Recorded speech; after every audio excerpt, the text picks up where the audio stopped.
Son, and the Holy Spirit, one Lord. Guys, do we really need to have a microphone?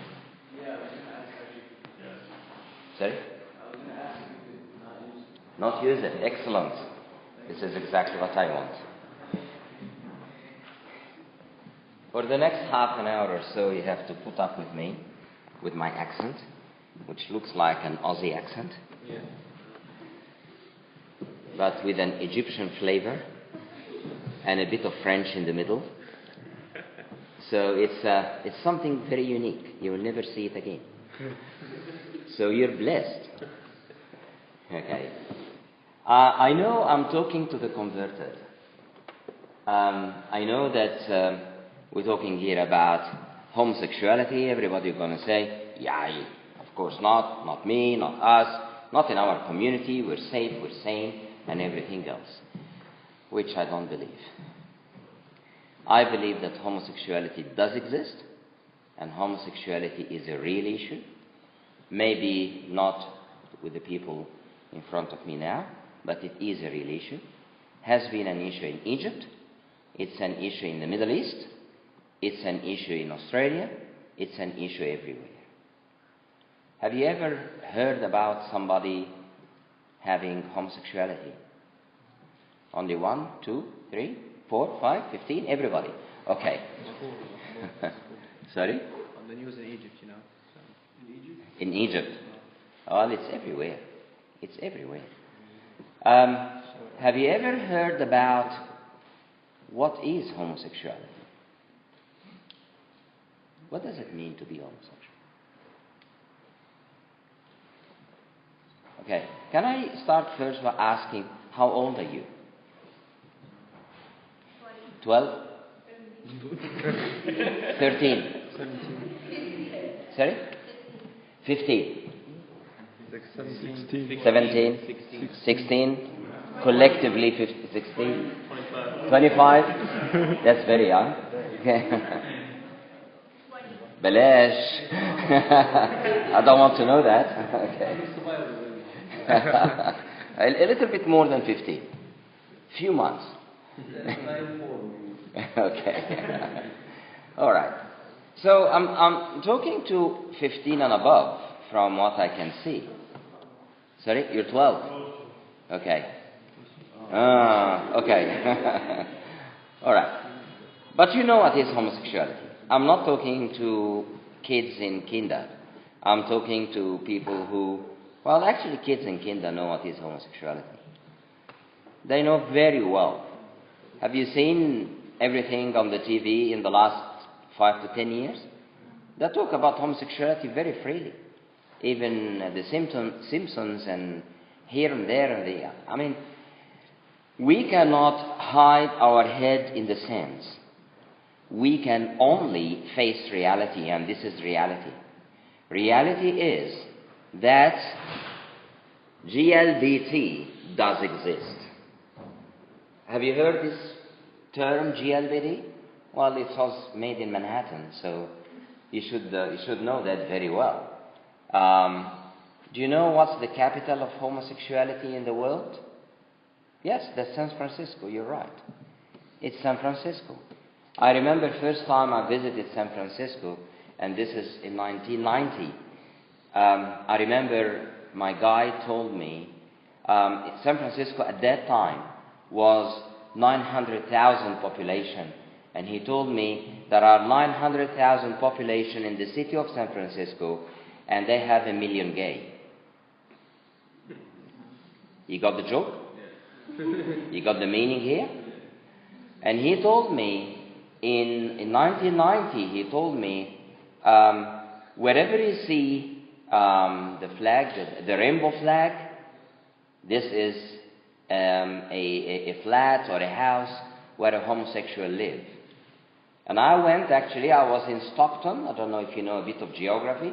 I was in Stockton going to San Francisco driving, and from where it said, "Welcome to San Francisco," until the center of the city, I could count the flats or the houses without rainbow flag on one hand.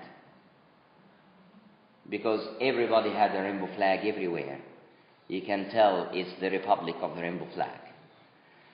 So let's face it. Is it only in America? Of course not. Welcome to Australia to see the real gays in Australia. Everywhere we have a minister who is publicly saying, I'm gay. It's a she, actually. And she's a minister. And we have the old Prime Minister who just went out about 6 months ago.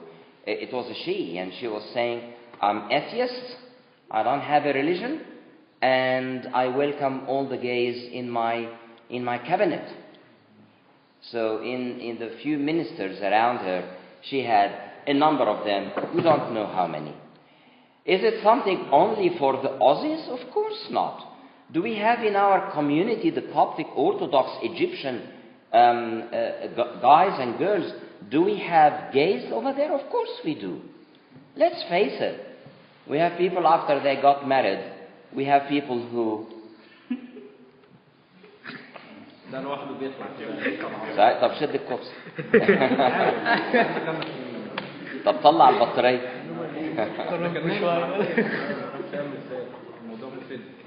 Okay. Anyway, so what are we talking about here is a serious matter. We're not talking about something that maybe. We're talking about something that is there. Okay, I'll be a little bit more than honest here. What do we, as children of God, what do we have to do with that? Somebody might say, يا عم وانا مالي. Do you understand a bit of Egyptian? Do you understand the jokes at least? كلكم من مصر؟ حدش فيكم أمريكاني؟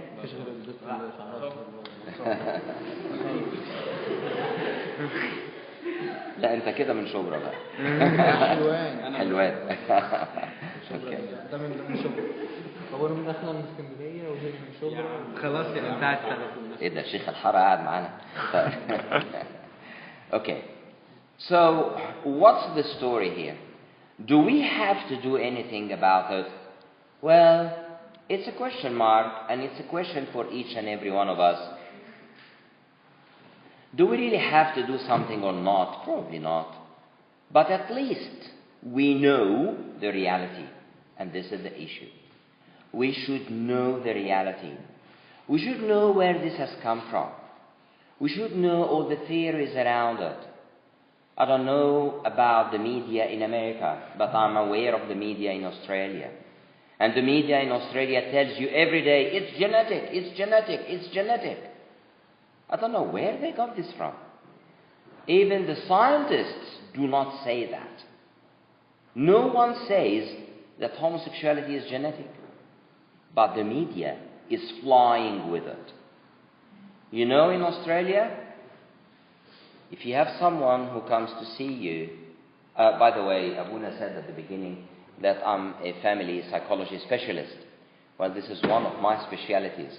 But I am basically a psychiatrist. Have you heard about psychiatry? Well, that's me. I'm a psychiatrist. Do psychiatrists look scary? No. I don't look scary. I hope not. Okay. So, I remember back in Egypt, I've been in Australia for about 20 years now. Back in Egypt, I was practicing as a consultant in psychiatry for many years before I left to Australia. And I remember in my probably 14 years in Egypt, I had quite a number of people coming to say, I'm gay and I want to be helped. In Australia, you don't have that. You don't have people come to tell you, I'm gay, I need help. But they come to tell you, I'm gay, help me with my relationship. So you do couple therapy. I have my couple, a man with another man, a woman with another woman. I have my couple and we're fighting all the time. I'm going to tell you a little confession. Alhamdulillah, Abuna ma'ana yadina al-hil. A little confession. First time, and this is about 19 years ago, First time I had a gay couple walking into my office, sat down on the chair in front of me, and they said, we don't have any problem in terms of need to be diagnosed, like depression, anxiety, or whatever, but we are in disputation all the time. Our relationship is about to crack. Do something about it. And I said, okay, two men relationship, تعال لهم ما تسترجلوا يعني. لكن anyway,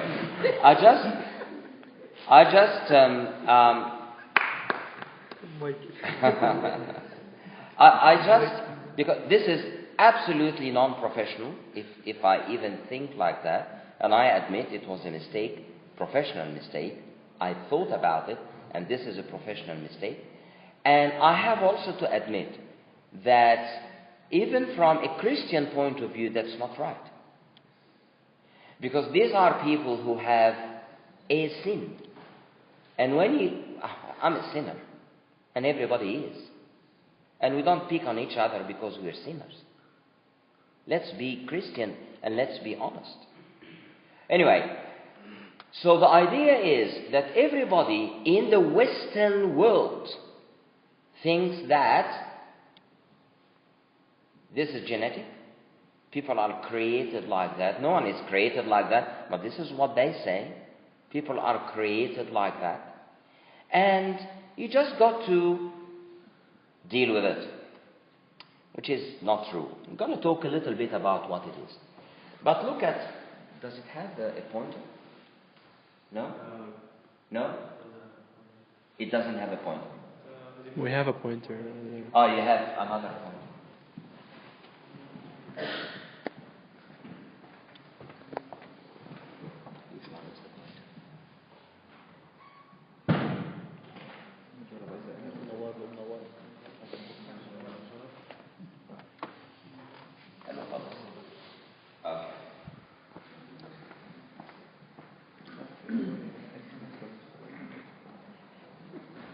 This is St. Paul in the 1 Corinthians, and St. Paul used the term male prostitutes. You'll find that in English. You will not find that in Arabic. You'll find that in English. And it made me actually think to go to the origin, which is in the Old Greek. And I have asked the question to one of the professors at the theological college, and I asked what it is. Because in English it says male prostitutes. St. Paul is talking very clearly, he's saying, do not be deceived, neither the sexually immoral, nor idolater, people worshipping idols, no adulterers, and we all know what is an adulterer, no male prostitutes, no homosexual offenders, nor thieves, nor greedy, nor drunkards, no slanderers, no swindlers will inherit the kingdom of God. So he was very clear. But why male prostitute? And why he didn't say just homosexuals? Why he didn't... I mean, if I'm homosexual but not a prostitute, am I okay? You got my point? And it made me think. When you go to the Arabic, it doesn't actually say that. So he went to the Old Greek origin of the word. And the origin of the word was practically any male having sex with a male. It was clear like that. Anyway, I also remind you with one of the very important verses in the Gospel of St. John chapter 14. And you know that this is the last sermon, if you wish, of the Lord Jesus Christ before he went to the cross. So he was talking about the ruler of the world. Who is the ruler of the world? مين رئيس هذا العالم؟ Shaitan. It's the devil. The devil is the ruler of this world. And the Lord Jesus Christ is saying, the ruler of this world is coming and he has nothing in me. So the Lord Jesus Christ is saying very clearly that the world is governed, is controlled by the devil, by Satan.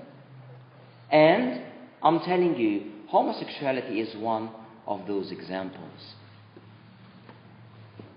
Homosexuality was known since time immemorial. Do you know that the pharaohs have in their drawings homosexual couple kissing each other? You've seen that? It's in Karnak, I think. والهرم كمان? Okay. And at time of Abraham, and we know the story, but some of the African tribes as well. Not only that, these are the American Indians, the tribes of the American Indians, and this is one of their pictures, a very well-known picture, and this is the person with homosexuality, and they thought that these people have two spirits, because how come they can be males and females at the same time?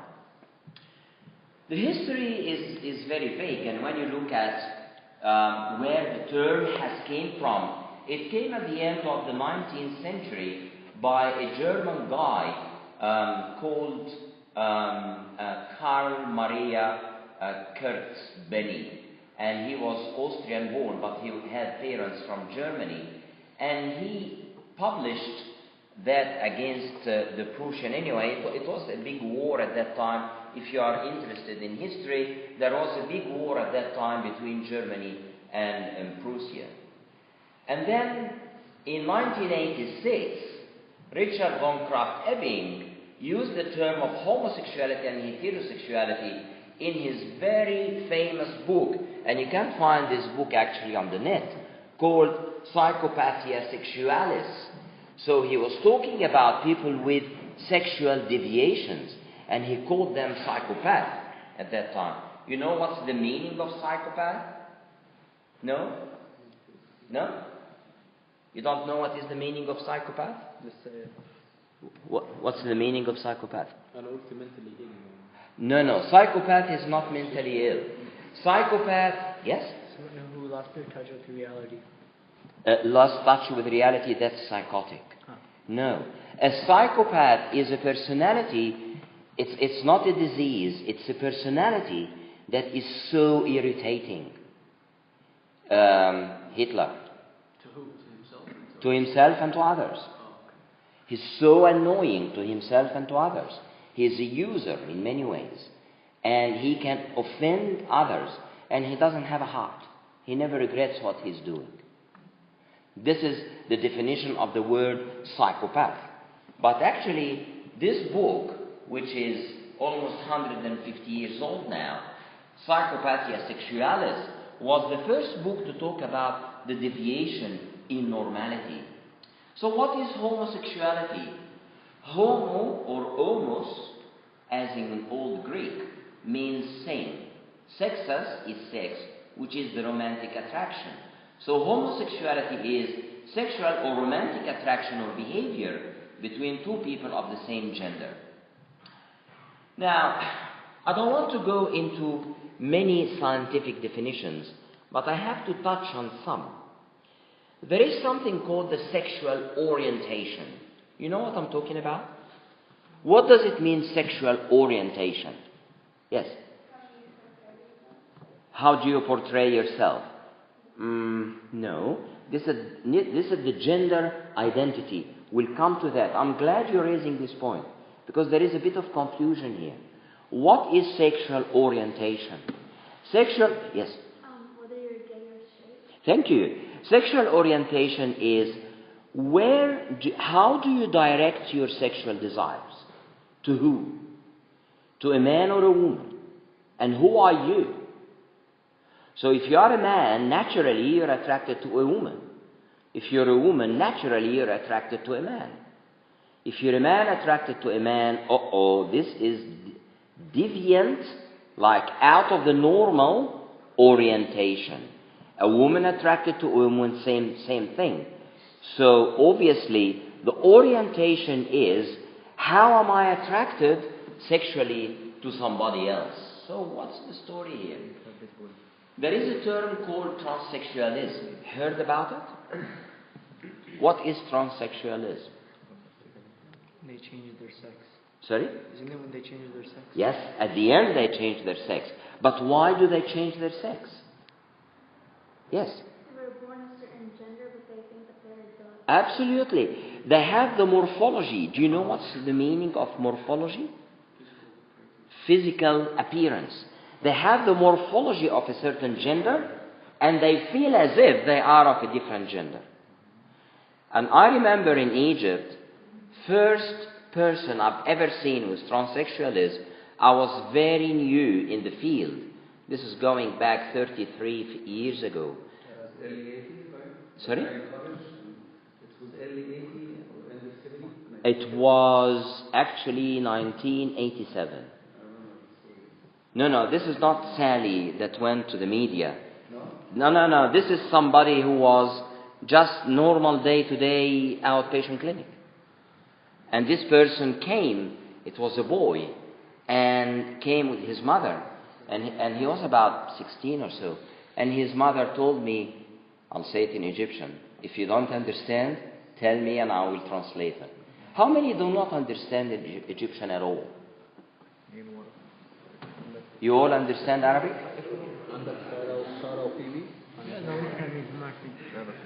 50-50? 50-50? Okay. The mother came and told me, الحق الواد باين عليك جن. اشمعنى دي فاهمينها؟ Okay. And I said, what's wrong, madam? And she said, my son, 16, for the last 6 months, he is saying, my name is not Khamis. My name is Khamisa. It's like Khamisa. And I sat down with him and I said, why Khamisa? And he said, because I feel like a girl. And I said, so why Khamisa? And he goes, if I change my name to Zainab, it will be very obvious. But at least Khamisa. But there is no girl called Khamisa everywhere, anywhere in the world. But anyway, he chosen for himself Khamisa. Anyway, this guy, the sad story, was killed. Was killed by the guys in the neighborhood because they thought he is possessed by the devil. I mean, it's a very sad story when you think about it. It's a very sad story. So, this is what transsexualism is. When people think they identify with the opposite gender. And it leads, of course, to many discomfort. But you need to know something. People with transsexualism may not be homosexual. You understand the difference now? Means they do not have sex with the same gender, not even with the other gender. So they don't have sex full stop. But they want to be the other sex, the other gender. So a boy wants to be a girl wants to be a boy. They do not want to have sex. You got the point? I'll tell you the story at the end. But for the time being, I just want you to understand the difference. Sexual orientation, homosexuality is one thing. People do not want to change. They want to stay as they are, but have sex with the same gender. Transsexualism, they feel inside they belong to the opposite sex, but they don't want to have sex. You got the difference? Yes. No, interrupt me at any time.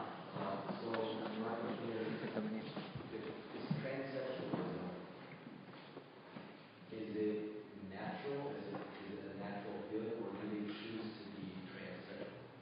A brilliant question. Thank you for asking.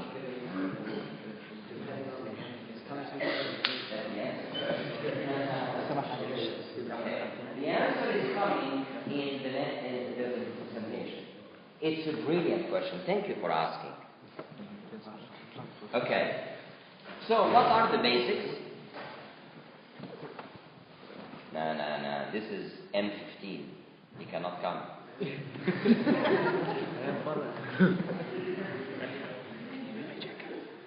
Very fast. عايزة فلوس اديها فلوس خلاص. طب اديها كريدت كارد.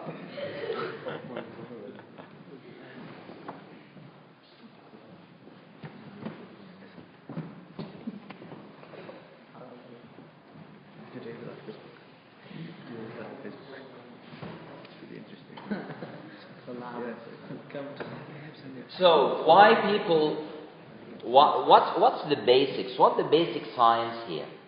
The basic science is the following.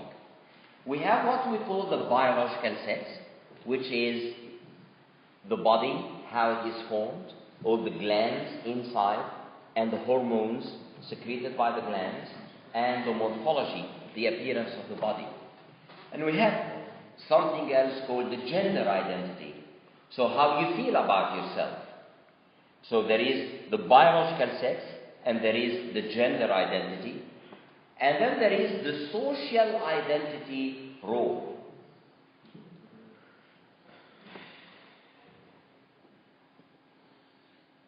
I think this is interrupting them. Don't worry. Whoever wants to ask me a question, you can ask in person, interrupt me at any time. If it's something a bit personal, you can wait at the end and I can chat to you. Alright? But don't worry about writing questions and stuff. Anyway, so what is the social identity? The social identity or the social role gender is any way that we can not be interrupted by the young kids coming in.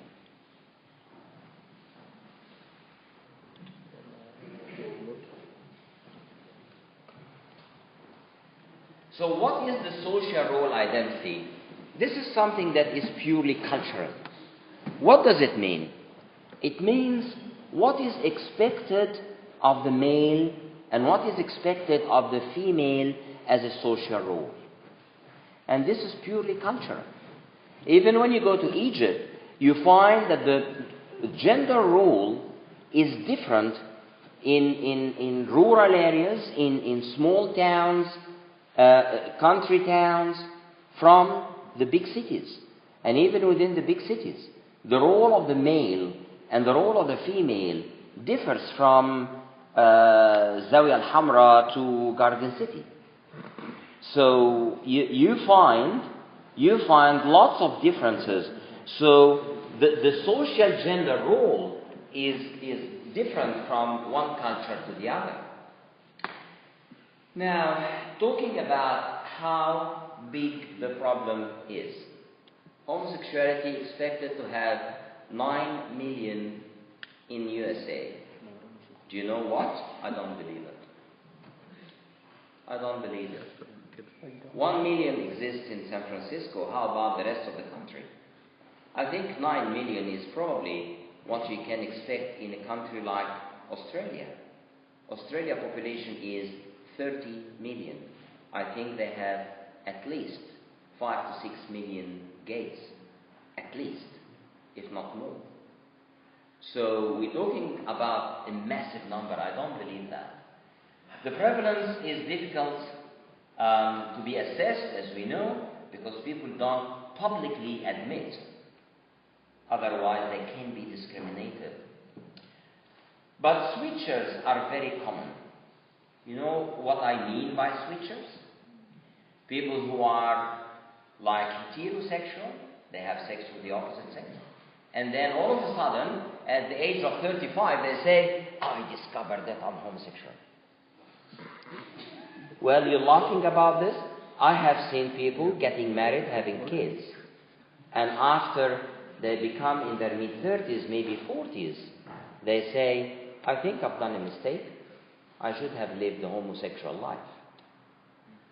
So, and I have seen people who were, they said about themselves, they are gays. I've seen quite a number of them. And then by mid-20s, late 20s, they say, it was a mistake, I'm heterosexual. Starting to answer a little bit your question? Okay. We'll come to that. There are plenty to come. So, homosexual, unfortunately, I don't know if you know somebody homosexual, but I have seen a large number of them. I have some of my colleagues, psychiatrists, consultant psychiatrists in Australia who are gays, and they live with each other, and they go to New Zealand to get married, because in Australia you cannot get married in homosexual relationship, but in New Zealand you can. So they just cross the channel and they go to New Zealand to get married. But homosexuals as couple can adopt children, and then the child will have daddy number 1 and daddy number 2. Well, you're laughing maybe, but this is the reality. Can you imagine what's happening to the child? Or mommy number 1 and mommy number 2. And this is a well-known, set-in-stone fact in Australia, and has been for the last 15 years. In America now they allow that. No. Did they? No? Some still allowed. Anyway, guys, they can inherit each other. And when they split, they take 50% of the superannuation of each other, like a married couple. This is the law. And you know what? If you are in Australia and somebody comes and tells you he's a gay, and you stare at him, you go to court. You go to court. Because there is an anti-discrimination law in Australia, and you cannot even stare at that person. You can just accept them. If you stare at them, they take you to a tribunal called the Discrimination Tribunal, and they take your money and they may sentence you. This is how difficult it is, yes. So they don't allow marriage between like homosexuals, but they have discrimination law. Absolutely. It's Australia. That doesn't make sense. It's Australia. I mean, what's new? The more you live in Australia, the more you get used to that. There are lots of discrepancies in Australia. Anyway, so unfortunately, homosexual life is characterized as promiscuous. It's very hard to have a monogamy in homosexuality. They do not have monogamy. Do you know what is monogamy? Having one sexual partner. They don't have that. They usually have a number of them. The infidelity is very common. Do you know what is a threesome? I'm teaching you some very bad things today. Do you know what is a threesome? Yeah? When 3 people have sex together. Okay. I allow some fun, but I don't allow smart comments. Thank you. And needless to mention that unfortunately homosexuals have a very high prevalence of mental disorder. Very high. According to stats, between 50 and 70% of them have mental disorder. Drug use is very common. Bestiality, you know what is bestiality? Having sex with pets. It's very big deviation. It's something. Anyway, Rabbana yarham. They have a very high prevalence in suicides. They have very high prevalence in sexually transmitted diseases, hepatitis B and hepatitis C. They have very high prevalence of substance abuse, addiction, and other addictive behaviors like gambling. They have very high prevalence of domestic violence, up to murder. They have very high prevalence of obesity. And they have what they call the gay bowel syndrome. Means their colon is smashed. Obviously, this is for males, not for females. And they have also a very high prevalence of cancer around the anus. Yes? Are these the consequences, or that's what leads them to be homosexual? Well, I leave this question up to you to answer. It makes you think that these personalities are not well balanced. Yes? Or you're saying there's a high prevalence in ratio wise. Are there any studies that show it is a higher, significantly higher prevalence amongst the homosexual population versus the heterosexual population? Oh, of course, there are plenty of that. Because you find everything that's mentioned here, you find it in both populations. Is it higher? When we say higher, we're talking here about higher than the normal control.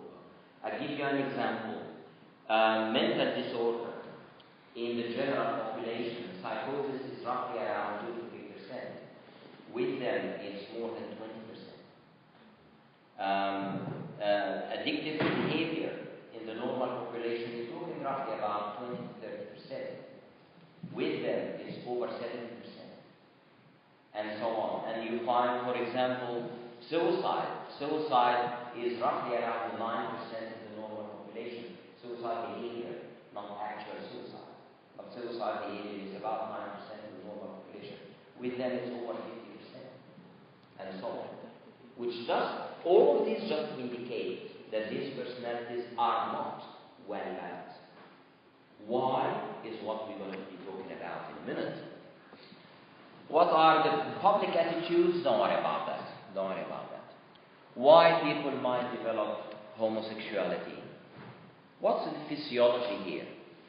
And I want you to know this theory because Simon LeVay is the only theory, the only publication that showed that part of the brain is different between homosexuals and normals.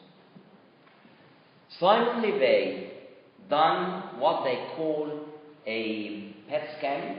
Is anyone interested in medicine? Anyway, it's a way to visualize the brain. It's a way of brain imaging. And with this PET scanning, he could show that part of the brain called INH 3 is smaller than the normal control. But you need to read the paper very well. Because this is what Simon LeVay done. He had a sample, all of them, and there were 30-something, all of them had HIV/AIDS. They were already infected in their last days, and they all died. By the time he published his paper, they were all dead. We all know that HIV is a virus that affects every part of the body, including the brain. We all know that. So Simon LeVay himself, at the end, said, it's important to stress, I did not prove homosexuality is genetic. Simon LeVay himself, if you read the publication to the end, this is what he concluded. He said, there is a difference, but I cannot say it's because of homosexuality. It could well be because of HIV. You got the point?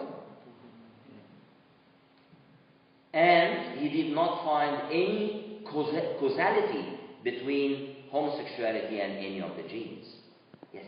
Didn't HIV start, at least in America, with gay people, right? Wasn't that the... Start here? No, it started in Africa, actually. I'm talking about like here. We believe that it was... It spread. Spread through spread gay because people, of gay right? people.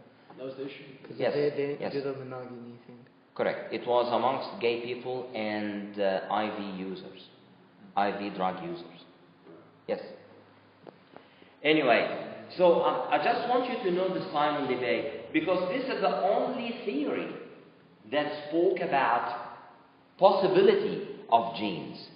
But can't they argue that it is brain related still? Because when I took psych, they told us that sometimes people who are gay have our right hemisphere dominant, and it tends to be larger than the left hemisphere. Right. That's what they said. But this is what you find with many other things. For example, people with what they call a prosody, which is a a condition. It's not a condition, it's not a disease. Some people can express themselves emotionally better than others. And this is normal. Some people are a little bit more shallow in expressing their emotions. And some people are more expressive. People who are more expressive have the right hemisphere bigger than the left hemisphere. And they are not gays. So it's just a correlation. Absolutely. And they are not gays. And never been gays. You got me? Well, actually, there was another person who said they may have the inner ear structure a bit different, and this didn't stand as well. I'll tell you what, somebody said that the auricle, the external ear, is bigger by 0.5 millimeter. And no one can believe that. And some people said that the front, الأورة. What do you call that in English? Forehead. The forehead? أكيد? Okay. So they say that the forehead is a little bit larger and that the hairline is receding a bit more. يعني الصلع كتير يعني, and we didn't find people suffering from homosexuality. There was a very interesting study published in Science magazine about 10 years ago and said that homosexuality is more prevalent amongst adopted brothers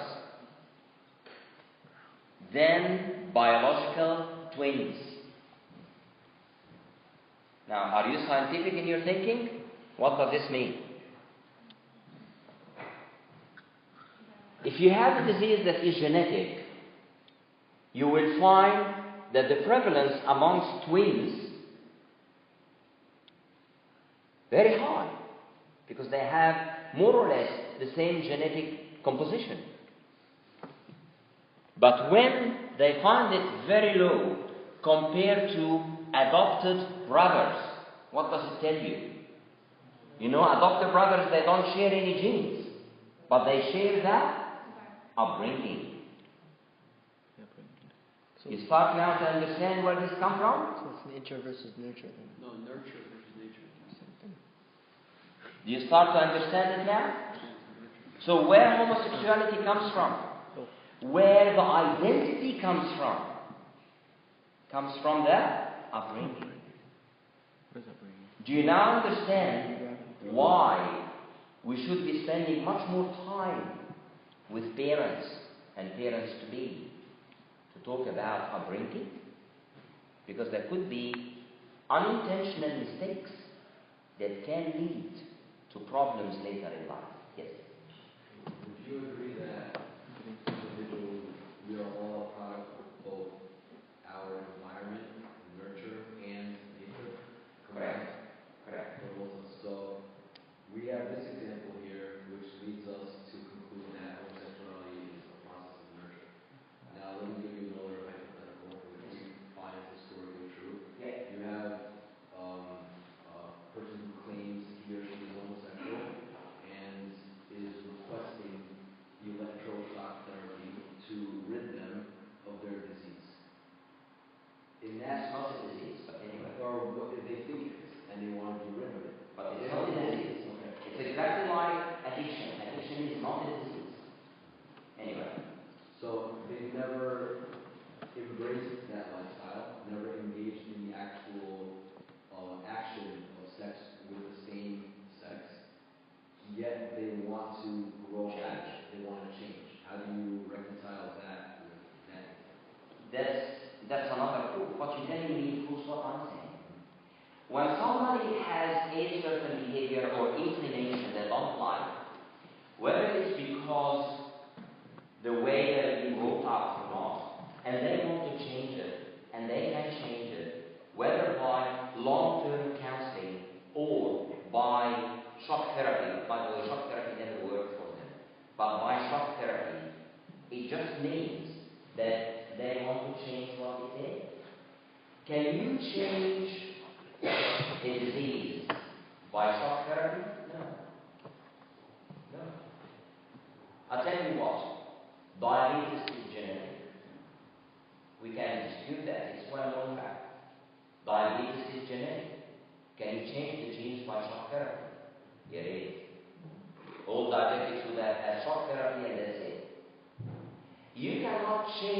genetic diseases.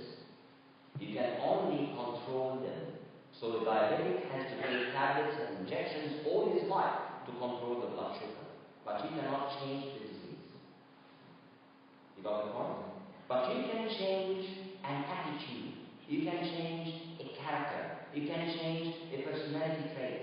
You can change an inclination. Yes, you can change a habit. You can. By therapy or by shock therapy or you name it. How do they reach that inclination if their surroundings never supported that or never accepted it? It's very complicated. We need to talk psychodynamics here. And psychoanalytic theory have already explained that many years ago. I'll tell you why science has given up on homosexuality and considered homosexuality to be normal. It's coming. So, there are other theories as well. Somebody called Tahir, this was an Iranian guy who lived in Canada. He was the one who started to say, what's happening here? There is a big trend in the last 20 years, 25 years, and people talk about homosexuality as being a fashion now. And they want to claim that they have nothing to do with it, and they were born like this, it's all in the genes. And he, as well as the people working with him, compared the self-rating questionnaires in the 70s, 80s, and 90s, and the rate was, it jumped from 10% to 42%. So it's like, it's becoming a fashion. If it was genetic, shouldn't it be equal in all communities? I'll give you an example. We talk about diabetes being genetic, and it's the same, 8 to 11% in every possible society around the world. Every possible society. We're talking about schizophrenia to be genetic, and it's equal all over the world. It's between 1 and 2%. Anywhere you will go in the world, it's between 1 and 2%. But when it comes to homosexuality, you find in Australia and America that homosexuality is very high, and you go somewhere else, and it's very, very low. So the very strict religion people, for example, the very Orthodox Jews, they have a very low prevalence of homosexuality, 0.00 something. Something very, very low, yes. When you say rare, is that of the norm? That's what Not none, not 0%. I mean, that of the people that have said, yes, I am. Yes, well, it's exactly like people who said yes in the Western communities. This was because they don't want to speak about it in this. That's another factor to be considered, but it wouldn't explain the 42% compared to the 0.01. But what do you mean about Saudi Arabia when it is in a very strict Islamic culture? We hear that It's very hard. it's very hard. Very hard. In the Gulf, I don't know if you guys went to the Gulf or not, but in the Gulf, especially in Saudi Arabia, it's very common. So, there is no consensus so far, but what do we have? Is it genetic? Is it hormonal?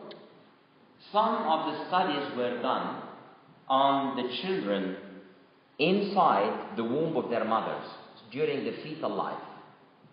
And they measured the hormones of the mother and the hormones in the amniotic fluid around the child, and in some cases they could also measure the hormones in the umbilical cord.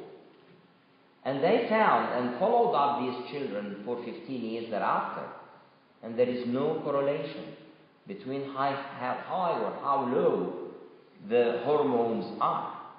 It doesn't determine anything. So if it's not genetic, people thought it might be hormonal, and it isn't.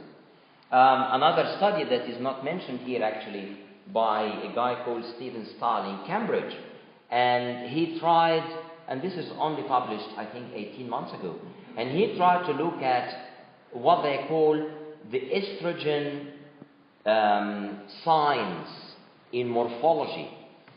For example, when people will have lots of estrogen by their mothers, boys and girls will have a very short fifth finger and so on and so forth. And this is a well-known fact. And they tried actually to correlate that with the sexual gender identity and homosexualism, and there was no correlation. So even the hormonal theory failed, the genetic theory failed dismally. So what do we have? Actually, Whitehead. Whitehead is a man and wife, and both are psychologists, and they are from New Zealand. And they published a very interesting book. I think you can find it in Amazon. The Genesis Made It to Me. And they were trying to review all the theories saying it might be genetic. And they concluded that homosexuals are not born that way. Or how can you explain the abundance of documentation of literature of people switching between homo and hetero and bisexuality? If it was genetic, how can you switch? How? Yes. I have a friend, a couple of years ago, she told me she was bisexual, and just recently she was talking to me about it, and she said she doesn't believe that people are born that way, but she believes it's a psychological Correct. dependence Yeah. of the brain. Yeah. Like she says, she sees relationships between males and females, and like she sees they're not working out her problems, and it's a defense of the brain to like make her like the other sex, like the same sex. To feel that she loves the same sex has nothing to do with what's happening in the brain. Because when you look at the brain doesn't tell you to do to like a boy or a girl. It's the hormones. It's not the brain. So a girl with girlish hormones will be attracted to a man with mannish hormones and vice versa. But if a girl decides to have an attraction to another girl, I don't want to go through that because this is a very big topic in itself, which is all based on the Freudian theory and how people would have what they call the target of the desire. So why would they desire the opposite sex? But that's a big thing, and it needs a little bit more of scientific in-depth. Yes.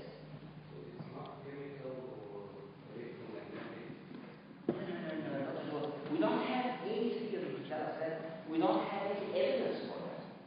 All the feelings and all the, it's all different, electromagnetic.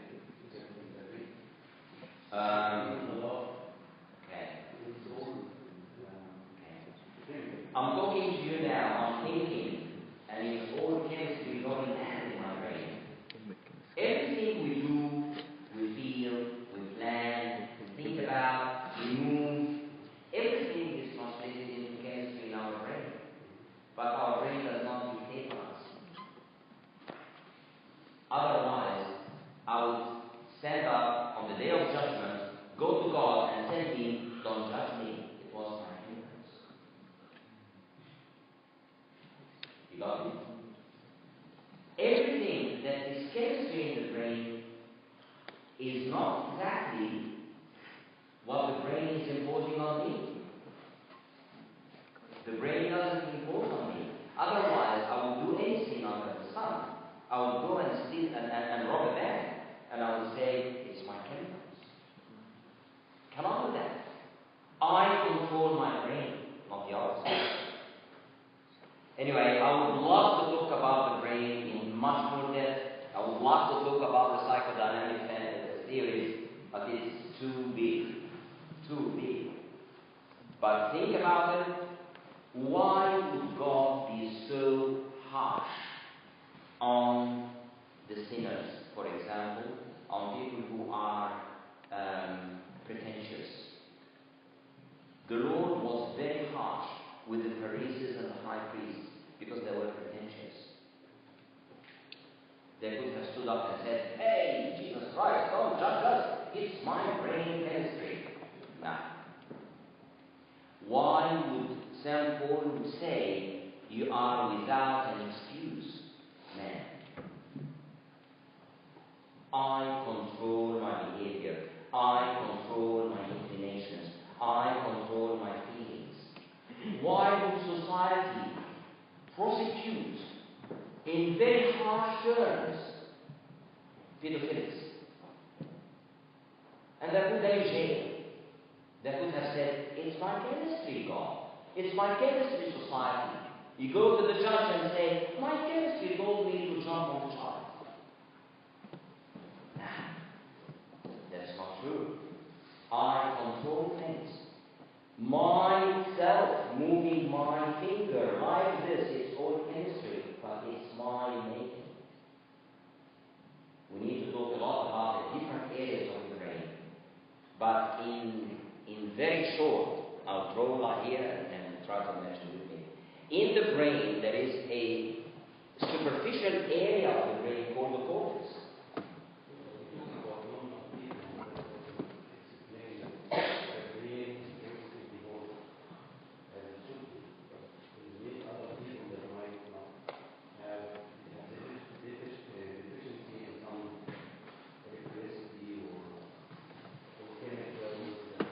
People suffering from depression will have a problem with the serotonin. People suffering from depression will have a problem with the serotonin. But they are still responsible in the eyes of the Lord and in the eyes of the Lord if they kill somebody. Isn't it? So to have deficiency in the serotonin, in the amygdala and the hippocampus of the Pathé circuit doesn't make them not responsible. No, you're mixing things here. And that's why what I was about to say is actually solving the problem. The cortex that God has given us, there is a superficial layer called cortex, and this is not present with the animals. In the cortex of the brain of the man, you have roughly 100 billion cells. You have a very rudimentary cortex with the chimpanzee and with the dogs. Very rudimentary. Roughly 200-300 million cells. Compared to 100 billion cells to the man. That's why the dog is not responsible, but the man is. Anyway, I just want to finish. I'm so much aware of the time. What time is it now? 9:30. It's almost. I think we have to finish very soon. Can I just hold for the questions for a minute? Let me finish, and then I'll be with you all night, answering all your questions. I will jump all of that, and I will just stress this point. In 1975, the American Psychological Association came up with a very interesting statement. And what did they say? They said, it's very hard to treat these people. And because it's very hard to treat these people, let's consider them more. This was in 1975. You know, when you have people, or you have a task that is too hard, and you put it in the too hard basket, and you don't want to touch it because it's so complicated. So they said, let's destigmatize them. And this is the very first spark of acceptance of homosexuality. It was in 1975. As if, too hard to treat, let's destigmatize them. نتعب نفسنا ليه يعني? This is how it was. There are lots of theories talking about how this has happened, and as I said, they are all within the realm of psychodynamic theories. Just allow me to jump all of that because it's very very technical.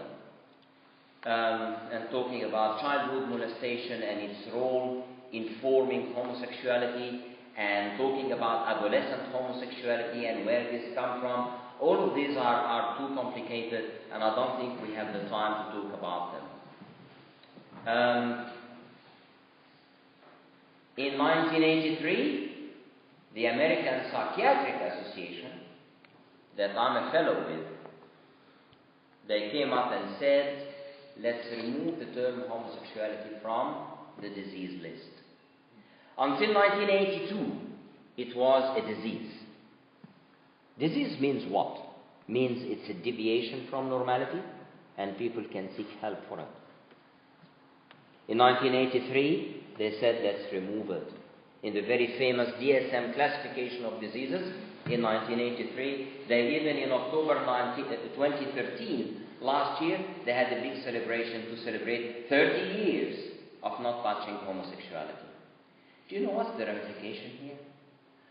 Once the doctors say this is not a disease, everybody else starts to back off, including church. That's why the Anglican Church nowadays, they say, oh yeah, that's normal, that's genetic. And they start to ordain homosexual priests and homosexual bishops. About 3 months ago, a bishop here in New York, forgot the name, but he is an Anglican bishop and he is not a young one, he's probably 70-something. He had his 4th PhD, a very scholar man, 4th PhD. And this PhD was called the 4th Gospel. And he had his PhD about the Gospel of St. John. Do you know what he concluded? That St. John was too old to remember anything at the age of 95. And what he has written is all a fallacy of his false memories. But he got the gist of it. I don't believe that someone from Al-Ikhwan could have ever said that. If you go to Morsi, he will never say that.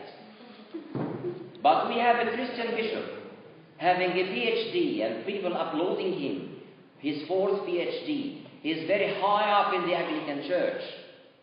And he is saying, don't believe St. John. He was probably demented at that time. Can you imagine that? Anyway, this is an ex-gay rights activist who turned completely and absolutely against homosexuality, and he's a well-known Michael Gladzy. You can, of course, he's from America. I don't know exactly where, but you can Google his name, and he has lots of things on the YouTube. There are lots of literature proving that the number of people who were homosexual and turned back to heterosexuality are just very hard to count. If it was genetic, how can you do that? Sexual orientation, we touched on that. This is what the Lord has done to Sodomy and Gomorrah. I mean, if the Lord has created the genes, how can the Lord do that to a genetic disease? Can you imagine that the Lord would do that to diabetes? Lots of biblical references. I love what is written in Romans 1, verse 18 to 33. If you have the chance, go back tonight and read Romans chapter 1. You will be amazed, because he is just talking about when people do such immoralities, God will give them up to their divine passion. Means God will give up on them. And what do? They come up with a law and regulation to regulate the marriage of gay people. Anyway. And he is also saying that God gave them up to debased mind. By the way, I live in Melbourne. About a year ago, I was asked by a new party in Australia called Family First. And they have a Christian faith flavor.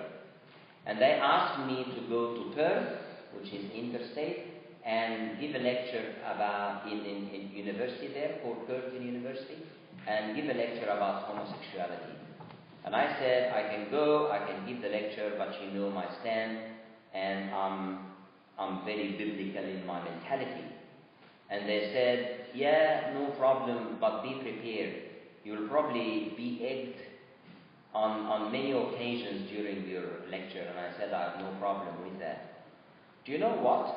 After about 3 weeks, I received the letter from the medical board. I didn't go as yet. I received the letter from the medical board, and they told me, if you go ahead with the lecture, we will review your license. Can you imagine that? We'll have to review your license. I didn't go. So I'm just telling you, this is how much the devil has managed to change everything from the right. The ruler of the world is using science, is using politics, is using social acceptance, is using everything possible to make people go away from God. Using everything possible. And that's why you need to be very, very diligent and very watchful, because there are too many people who are going to be invited, but so little will be accepted. And we need to be very clear about that. This is the very famous Harry Hay. You heard about him? Hedge. He is American. Everything comes from America, as you know. This is the American who, a couple of decades ago, marched in Washington onto the White House, and he's done so many marches in many places. Well, can you tell where he is originally from? San Francisco, come on. From San Francisco, of course. Anyway, he's done heaps of things as an activist to the gay rights. And this is the Mardi Gras. Have you heard about Mardi Gras? Yes? Do you know where the word Mardi Gras comes from? From America, of course. From where? From New Orleans. Yes. Why? What is Mardi Gras? Who knows a bit of French? Good. What is Mardi? Tuesday. What is Gras? Fat. Thank you. This is the Fat Tuesday. And what is the Fat Tuesday? The Lent with the Catholic starts on a Wednesday because it's only 40 days. So to finish on the Sunday of resurrection, they don't start on a Monday like us because we fast 55 days. They fast only 40. So what do? They start on a Wednesday called the Ash Wednesday. The day before is Talat al-Rifa'. That's the Rifa'. So what do? They eat fatty things, and this is where the word Mardi Gras started. In New Orleans, some 150 years ago, the Mardi Gras has turned the corner from being a religious occasion to become a... Have you been to New Orleans? No? You did? Have you seen the French Quarter? Thank you. If you go to New Orleans by any chance, ask about the French Quarter. People are naked on the street. It's called the French Quarter. It's exactly like the French Quarter in Amsterdam in Holland. People are naked on the street. So when you go there, you understand what New Orleans has done to Mardi Gras. So instead of being a religious occasion, it turned to be a completely sexual occasion. And after tens and tens and tens of years, people forgot about the Lent, and they only celebrate Mardi Gras by drinking and having sex in every corner of the street. And this is what has happened. So the Mardi Gras is simply the Fat Tuesday.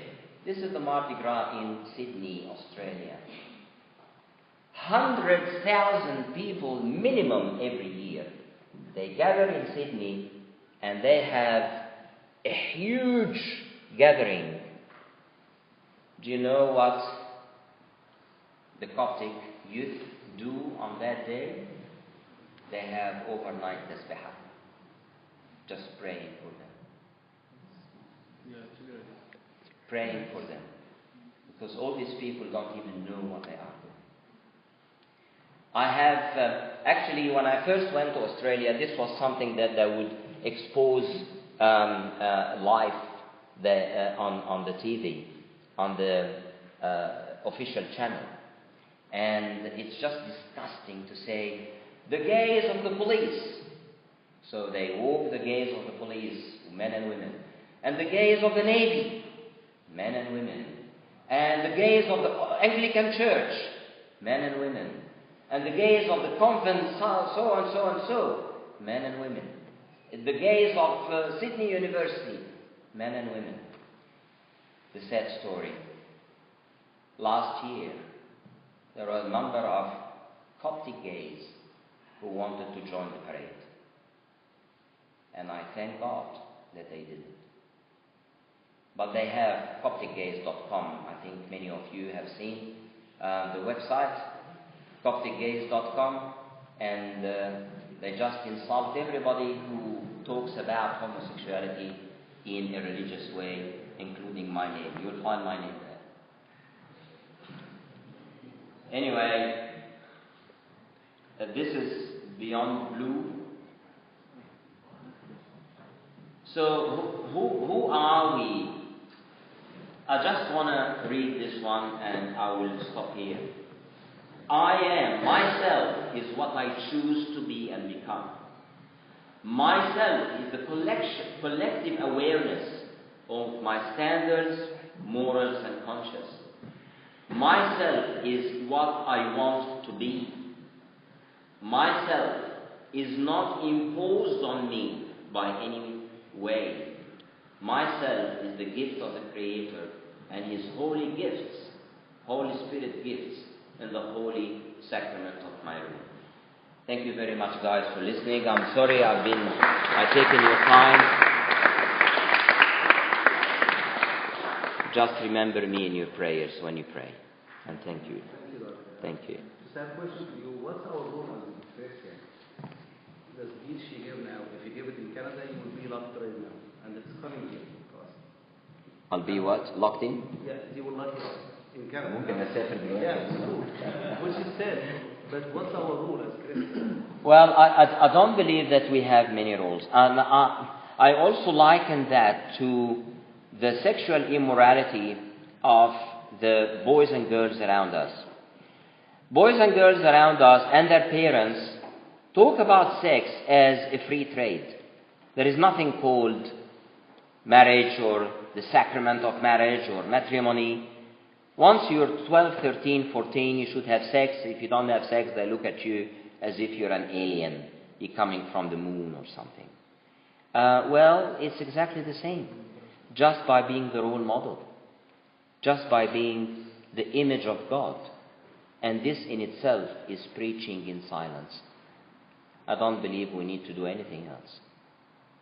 But in terms of our children, I think there is a big role of the church talking about proper upbringing, sound upbringing, psychologically and from a Christian point of view.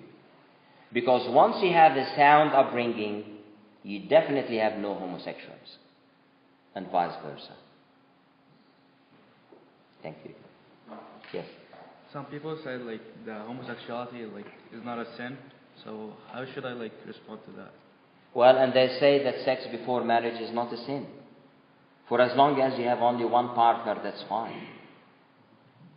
Well, people say lots of things. I can only say that my book that I believe in and my Lord, who I really love, say differently, and I choose to follow Him. You don't have to preach anyone. You don't have to change anyone. You just have to be steadfast. I'm going to tell you a very funny story. Sorry guys, I'm keeping you. It's already too late, but I promise this is the last story. When I was young, when I was in high school, I had one of the bullies of the school who gave me very hard time. And he would call me the nerd, and he would call me the goody-goody, and he would call me everything you can even imagine. And I always looked at him and I said, look, You have a style of living, I have a different style of living. I respect you, you should respect me. And he would say, no, I will never respect you, blah, blah, blah. Anyway, he got kicked out after year 10 because of many problems he's done at school. And then I heard nothing about him. Almost 20 years after, maybe 25 years after, I was in my office in Alexandria. And came a nice gentleman, came in, sat down in front of me and said, do you remember me? And I said, no. And he mentioned the name. And I said, the name rings a bell. I can't remember who. And he goes, come on. And then he said the very common word he used to call me. He used to call me cockroach. I said, cockroach, come on. I said, Huwanta? So I just told him, ahlan wa sahlan, and how can I help you? And this is what he said. After so many years of not seeing you, you need to know that I always envied you. You were my role model. And I never told you that. Now I have a problem with my child. Who can I trust more than you? It was a very emotional meeting. I just want to tell you, don't worry about people who bully you. At the end of the day, they respect you. And they don't know how to do like you. That's why they bully you. Just stay as Christian as you can, as spiritual as you can, and you will always be successful. Thank you.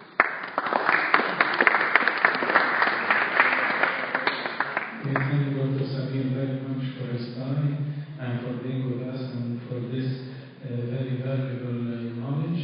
I will just say 2 points in 3 minutes. First point, what he mentioned about the verse in Romans is one of the main things of deviation is the knowledge. They didn't keep God in their knowledge. And that's why they went astray. One of the very important things in our time now, in many things, we go after knowledge. When you go to school, you have to prepare papers, you study, you're opening your mind for knowledge. When you go to college, it's much more.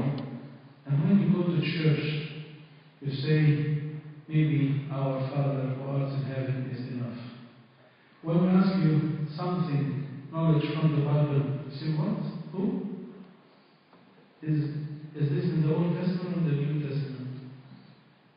If you ask me something in the history of the church, maybe many of you will not know. If you ask something about dogma, and what about the Council of Nicaea,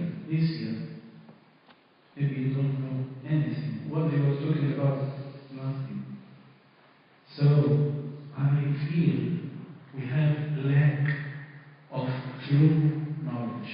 I feel we have lack of true knowledge.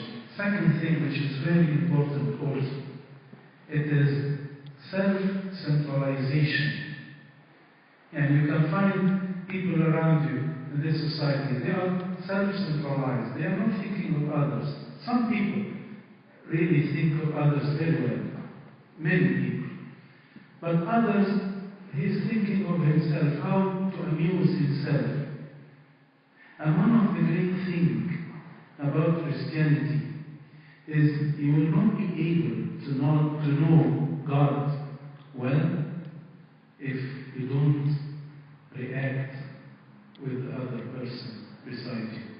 Because God, even from the Old Testament, said, you love your God with all your heart, all your mind, all your thoughts, and you love your neighbor. And when someone asked, who is my neighbor? He told him the parable about the Good Samaritan. Do you know the parable about the Good Samaritan? Or we return to the knowledge point? So that he told him the parable of the Good Samaritan. He was not even someone, the Jews always disrespect the Samaritans and they don't even have anything to do with them. But this Good Samaritan had compassion on this person. So remember these 2 points very well. yourself. Don't think only about yourself. Think about others. Think about serving others, even in your family, in your own family, even in your class, even in your church. Think about others. Ask about others. And the first thing, which is very, very important, knowledge. What about knowledge? Do you seek knowledge? Thank you very much, and we are sorry for being late, but it was very nice. Dr. Samir had an interview. Dr. Samir, he will be with us tomorrow after the next. 1 year. Can I ask him to say 1 year? I think طبعا سنة واحدة بس مش 1 year. Flying out on Tuesday. Thank you. يعني طبعا thank you very much for coming. I know college عندهم final exams these 2 weeks, but it was very nice and it was a blessing for us. We will pray now and we will dismiss you in peace. We hope to see you all